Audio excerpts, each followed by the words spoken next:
In this video, I'm going to talk to you about projection and how you can use it to find more self-awareness. Hey guys, it's Abby and welcome back to another video. So let's dive right in. Projection, what is it? Projection is when I project onto you my own stuff and get mad at you for it. Just to think, this is the same as you think about a projector and a screen. The screen is blank canvas. The projector literally is projecting onto it and creating something where the screen is just holding that space. So why does this happen? Why do people do that? Why do people throw their emotional stuff onto you or you potentially onto them and you think it has to do with them? That doesn't even make sense. So why do we do it? Well, this is what happens. When you're born, you're lovely, I was lovely, y'all are lovely, we're innocent, we're full of love, and we don't know anything but being our true natural essence. Well, the things that we need the most are protection, need to be fed, we need love, and we need shelter. We can't provide those things for ourselves at that time, so we look to our caregivers, our primary unit, our primary culture, to provide us that. Well, there's a bit of an exchange there. As we're growing older and as our true essence starts coming up, if that clashes with that original culture, that societal standard that happened in your family, with your guardians, whatever happened as you're growing up, whoever it is that was taking care of you, if one of your natural ways of being clashes with their ideas, that's when we start getting into the anatomy of projection. So for instance, if you grow up in a family who's very quiet, they're very meek, they're very mild-mannered, but you're loud and you like to yell, you like to sing out loud, you like to get attention, your family doesn't like that, and they're going to say, hey, we don't do that. Hey, that's inappropriate. You're too loud. You're hurting my head. Can you tone that down? You're a little too much. So basically, anytime, well, to backtrack a little bit, so when you have that original situation, you're a child. You have two options. You can decide, you know what, caretakers who are giving me everything I need in terms of for survival, my very existence depends on me fitting in. You know what, bye guys. 5-year-old me is just gonna go off in the world and do it myself, and I'm gonna keep that true essence of myself. That's one option. The second option would be to actually disown it in yourself so that you can fit in with their values, their idea of how things should be, how you should be in the world to fit in with them. So basically, this happens a multitude of times, and you start fracturing yourself. Okay, nope, that's wrong. Nope, that's wrong. Can't do that. You don't want to do it, but you do it to fit into wherever you are, your family, your job, your work, wherever. The more influential is when you're younger, but you start cutting yourself up. Basically, you fragment, as Teal Swan calls it, and you can watch that video. I'll link it right here. So you're fragmenting yourself and you're disowning yourself so that you can fit in here. You see that they do it and you do it too, but the problem is it's you. And as you start getting into this as a way of survival, you don't know when to stop, and you don't know that you can stop. So then what happens is you get to be an adult, you go out into the world, and God, that person at work, oh my God, your new classmate, they're so annoying. They won't stop talking. They're so loud. All they want is attention. They just drive you crazy. You've met them for 5 minutes and you can't stand them. You hate them. Now, in that example of that person, if you were to rewind them as a child, that's who they are. So all that they're doing is they're projecting their own self-rejection onto that person. The reason it's such an intense reaction is because it's a reaction from their past. It's the way that they disown themselves, so it's extremely personal. That's why you see people, it feels like an overreaction. I've been there where I'm with my friend and I think somebody's decent, fine, doesn't bother me, and they have an extreme reaction. I'm like, whoa, and at the time I thought, why are they overreacting? Not realizing or understanding at the time what was happening. They're seeing themselves on that person and they're rejecting them.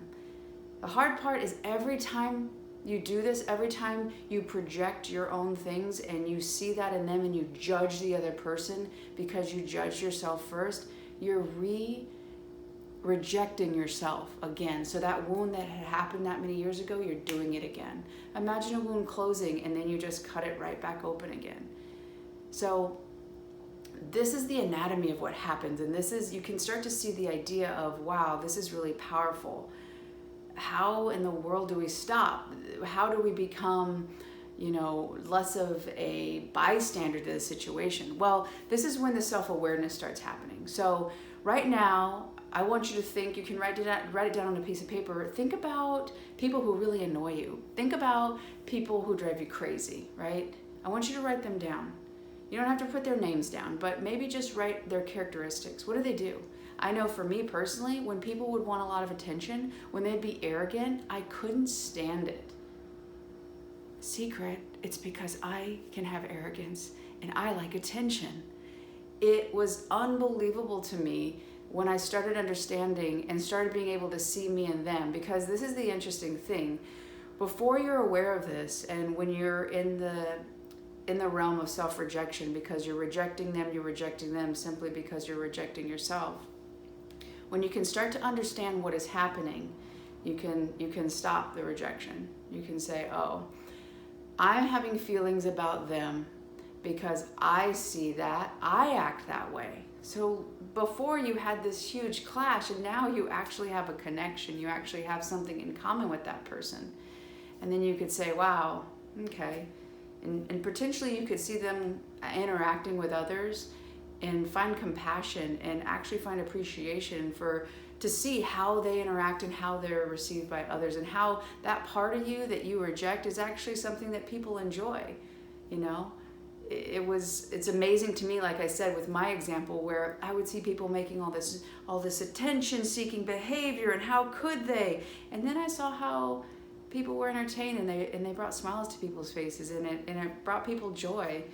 And where I had that very, judgmental attitude, it really helped me find more love for myself and find a connection with them and admire them and wish them well, and completely get out of that what I thought was I didn't like them, I couldn't stand them. So that is one way that you can use this process to find more about you. So think about the people that really drive you crazy. Think about when you find somebody who they like a lot of attention, they're really loud. Are they bossy? Do they try to take control? Are they really seductive? What is it that drives you crazy about other people? Because if you write down a list, I guarantee you will be writing down a list of things that you reject in yourself. This can be really heavy to take, can be a little bit overwhelming. So I want to tell you there's a good part to this. Well, the good part is that you'll actually have more self-awareness, be able to accept yourself as a whole, and love yourself more fully. So that is excellent news number one. Now the second part of this, there's always a flip side, right? So everything that you reject that you see as negative, there's also things that you reject that are really positive. Have you ever gone out and seen somebody, wow, this person is such an amazing writer. This person is so delightful. All these different things, the reason you can see them so clearly and the reason you have such an emotional reaction and it's so vivid and so tangible, that feeling of excitement that you have for them, even though you don't know them, is because it's in you. It's parts of yourself that you've rejected, even though they're beneficial to you. You've rejected that in yourself. And just the same, write a list of all the things that you find admirable about other people, or things that you just are like, wow, that is incredible. Maybe it is an actor, maybe it's a writer, maybe it's a cinematographer, filmmaker. It could be anybody. Write down those traits and then start to see you in them. Because the reason you have such an intense reaction to it is because it's inside of you. Because you have history with it. Because it lives in you. If you go out and you see something, you're like, that's great, and you wish them well, you think they're nice, but you don't just wow, this person, it moves you. So again, I know that this can be an overwhelming idea that, wow, all these things that I don't like in somebody else, that's in me. Yes, it is. And now you get to own it. And when you get to own it, you take responsibility and you can empower yourself with it. Also remember, there's a two sides to that coin. As you rejected, because you had to reject for your basic survival, you can understand right now that you no longer have to do that. You are safe and you can take care of yourself now. You have your community and those that support you.